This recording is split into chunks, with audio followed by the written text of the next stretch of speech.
รถข้าง โอ้เอ้ย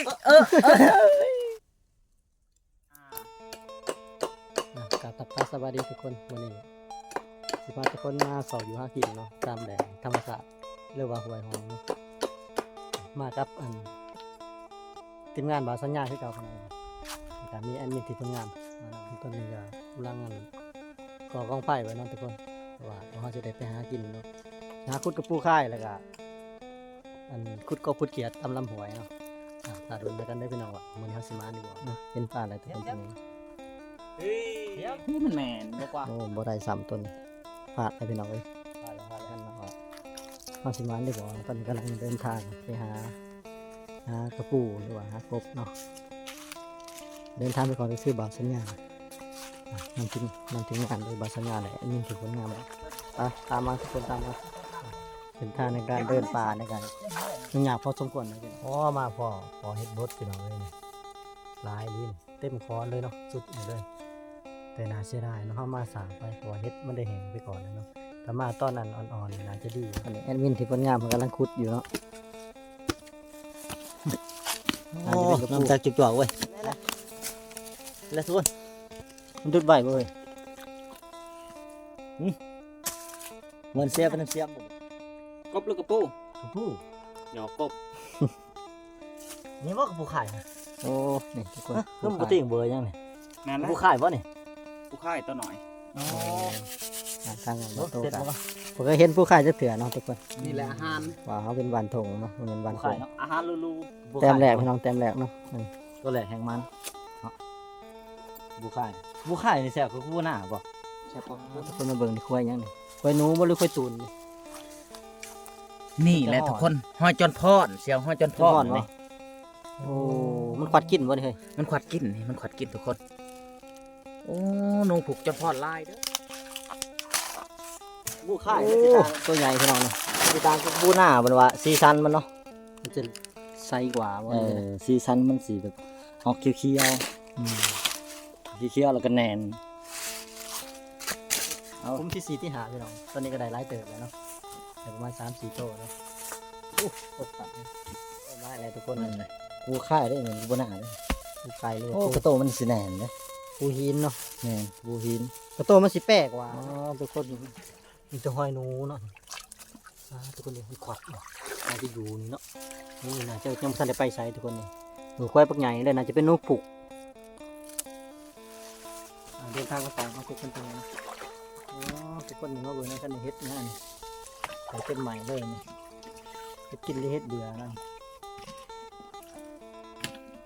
น่าจะเป็นเฮ็ดลิ้นจื้อหรือว่าเฮ็ดสีนเนาะเดี๋ยวทุกคนเนี่ยมีราคาอยู่บ่ด้วยจังได๋ตอนนี้มินเพิ่นก็ได้กันจกป่าอยู่นั่นทุกคนต้องดูนะครับว่าสิได้กบหรือสิได้ป่าเนาะน่าจะมีแน่นอนทุกคนไปทำไปได้เห็นปะ โอ้ซุนอยู่ เห็นกันตัวใหญ่หรือตัวน้อยเนาะน่าจะเป็นถ้ำเนาะทุกคนอยู่ใต้เนาะเป็นหูหรือว่าเป็นถ้ำเนาะป่าน่าจะร้ายเนาะเกณฑ์ว่าเป็นหัวอยู่ในโครงการทุกคนเป็นแบบพูดแต่ว่านั่งกันพุทธบัทันพี่น้องว่ามันจะไหวนะกระปูข่ายเรียกว่ากระปูหินนี่มันจะไหวเนาะทุกคนถ้าพุทธบัทันเนี่ยมันจะดุดลงเรื่อยๆเนาะแต่เดมือเสร็จนี่ครบกลับเลยไม่ไหว ไม่ป้าพวกเสียวนี่ไม่ป้าพวกตัวสอบพวกมึง ทุกคนนี่รู้พัดใหม่ๆได้เนี่ยนะแต่พัดมันขึ้นนี่เนาะมันรู้มันจะอยู่แถวหนามเนาะมันหากินหนามไปเลยนะทุกคนโอ้ยยังมีหอยอยู่ด้วยนี่ผู้ที่สุดหัวไอ้ทุกคนครับแอบข้าวแล้วนี่นะครับจะเอากลับมาดักเนาะ ห้าชิ้นหนามแล้วมึงข้างมาแล้วนี่ตัวแปะ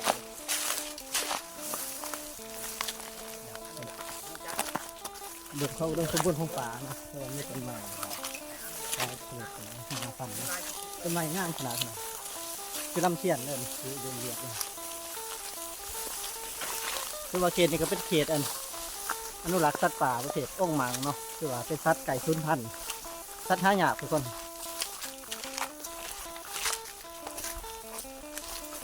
โอ้ งหวยแสดงว่าทุกคน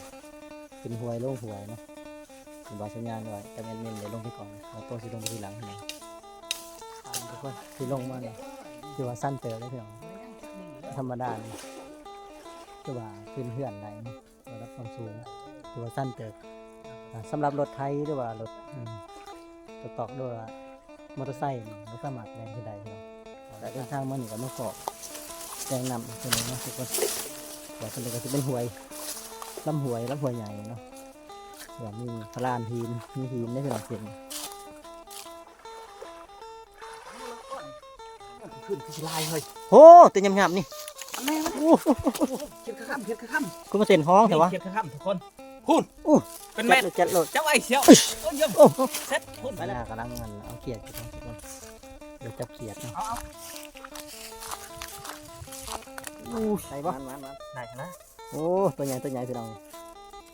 ลัดเลย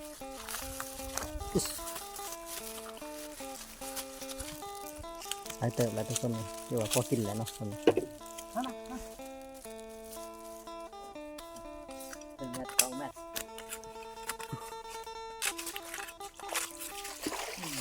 ทุกคนนี่ตัวใหญ่เลยบ่นี่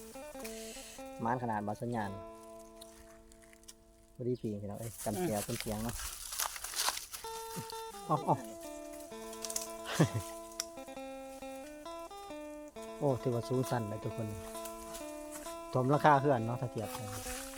เนื้อระดับอัน6-7 เมตรทุกคนไม่ธรรมดาเลยตอนนี้แอดมินกับบอสัญญาเนาะเป็นคนขึ้นก่อนเนาะทุกคนถือว่าผจญภัยเนาะเพราะว่าเป็นหนึ่งอะทุกคนเดินทางมาก็เริ่มนะเราดูอาทิตย์นี้ก็เริ่มถึงเพราะว่าอะไรเสียงน่าจะเสียอะไรเนาะทุกคนเพราะว่าอันนี้ก็เริ่มหิวเขาหิวหนามกันแน่ได้วนี่ว่าจะไปหาเลาะกินอันผลไม้ป่าพออันผลไม้ป่าเนาะคนที่จะเป็นอันคนขึ้นตอนนี้ก็คือบาวสัญญาเนาะทุกคนบาวสัญญาถึงเมืองสุนเนาะดูทีเลยทุกคน ป้าเหมือนนี่ ถือว่าเซียนนะเซียนแต่เก่าได้นี่พี่น้องนี่ตะกี้ถึงกับโอ้บ่ธรรมดาขึ้นขี้ซี่นี่โอ้เงี้ยไข่มุนดอกบ่แดงไปแล้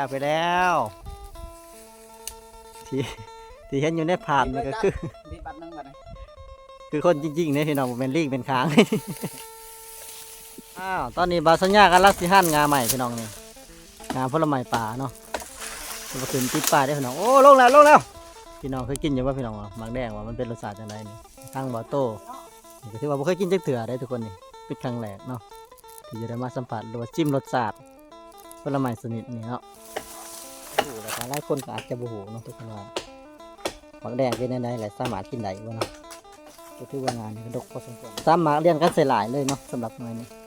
งามหลายโอ้ตอนหลังจากตัดแล้วยังขายอยู่ทุกคนนี่ถือว่าเกาะงามใหม่อยู่เนาะบ่สัญญาก็ยังดึงเหยาะๆอยู่ลงมาแล้วทุกคน ตัวมอนนี่ว่าแล้วเราเว้ย ตอนนี้เขากำลังเงินสิกินนานผลไม้ป่าเนาะกำลังผ่ากันแล้วนะทุกคนมีบทสัญญาครับแอดมินทีมงามเนาะทำการปอกหรือว่าผ่าก่อนเนาะอาจารย์นามโตก็จะได้ซิม หมอ เขา สัญ เป็น ญาซ้อนวิธีพาเมื่อกี้มาสิลอกเอง ทุกคนเขาเบิ่งนี่เขากินทั้งในมันนี่กินในหรือว่ากินเม็ดเนาะ กินได้เห็นบ่ กินในกินเม็ดเนาะ ขึ้นมันหาเลย กินหมดอันนี้นะวะ ไปขายมากระพินเนาะไปขาย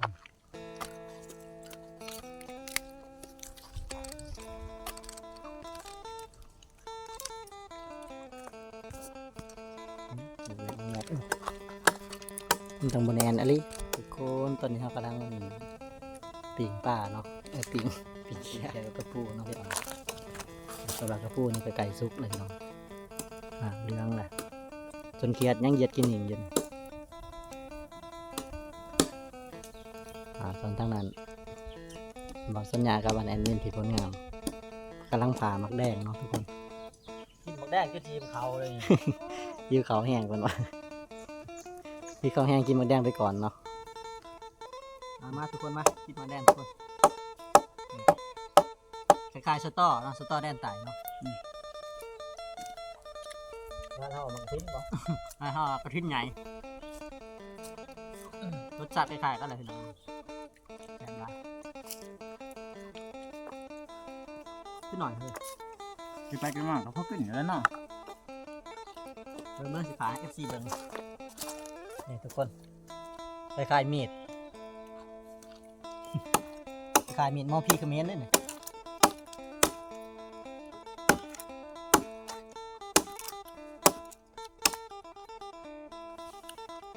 นี่ทุกคนหลังจากที่พาแดดเอาหน้าตาก็จะออกมาเป็นแบบนี้เนาะพี่ไปเคยกินบ่แต่อยากมากินได้พี่น้องนะเดี๋ยวสิพามากินทุกคนตอนนี้กำลังต้มน้ำกาแฟเนาะแต่ว่าหม้อที่ใส่ก็คือใส่ฟองเบียร์เนาะหลังจากที่เฮาปิ้งเขียดปิ้งกระปูสุกแล้วเนาะเฮาก็จะได้มีการรับประทานอาหารเที่ยงเนาะแต่ว่ากินข้าวพี่น้องกินข้าว คือแจวทำมือแจวนี่บ่อิ่มซ้ำเขา มีแจ่วพี่น้องเอ้ยเพราะว่า ได้ เครียดก็ อาหารบ่ได้มื้อนี้นะ ได้บ่หลายเนาะกระปูก็บ่หลายปานใดมื้อนี้ได้ เนาะเขาต่างคุดก็สิได้ เพราะว่าเฮามาซ้ายแหน่เนาะมื้อนี้ นั่นหรอ เอาไปทางพุทธนะ นี่ทุกคน หาหลายอย่างพวก เดี๋ยวมาปิก ข้าวแต่บ่หอมเนาะ มาทุกคนมากินข้าวนะกัน บ่ มา ได้ข้าวแต่หอม แหม่ ผมว่าอย่างนี้มาตกอยู่เฮ้ยอยู่ เอามากินข้าวซาวงามนี่เนาะเนี่ยก็แซ่บเนาะกินนี่ผมเนาะ น่าจะมีพวกกระพู้ก็ยังแสบกินในเหือนงึดเนี่ย เดี๋ยวบรรยากาศพี่น้องมีที่คอปลาม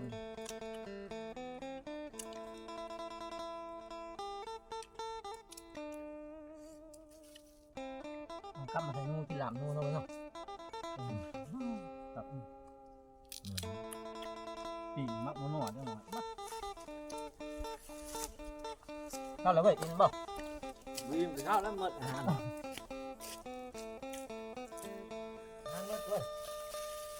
หายเมื่อก่อนทุกคนมีมาได้เพียงหรอยิ้มจะน้ำหมดแล้วน้ำเขาไม่ดี ว่าโอนติ่นบ่มีบ่ได้ถือสันถือแต่กาแฟ หลังจากที่ว่าพี่เขากินน้ำแล้วทุกคนก็สิได้กินนั่นกาแฟเนาะบัดนี้พักผ่อนซ้ำมีแห้งหลังจากนั้นก็สิได้เดินทางหาของป่าต่อเนาะทุกคน ชามสิบ่เลอเลยบ่นี่ เลย อันนี้ส่งชามเลยนะ ทุกคนกินกาแฟนั่นกันนี่หลังจากกินข้าวกินน้ำแล้วก็กินกาแฟต่อเนาะคือว่าเติมพลัง เป็นจะได้ใส่กระตุกได้บ่ใส่กระตุกได้โอ้ย่างมันบ่ฮดป่ะ ทุกคนตอนนี้เฮาก็สิได้เดินทางกลับบ้านกับสองแล้วเนาะหลังจากที่ว่ากินข้าวแล้วพักผ่อนซ้ำมีแห้งเนาะสิได้กลับบ้านตอนนี้เก็บเงินเก็บของกันเลย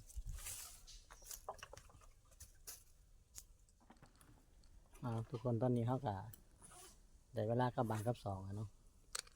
ขอบใจทุกคนที่ติดตามและรับชมคลิปตั้งแต่ต้นจนจบเนาะต่อไปเขาก็เข้าว่าสบายดีสวัสดีครับ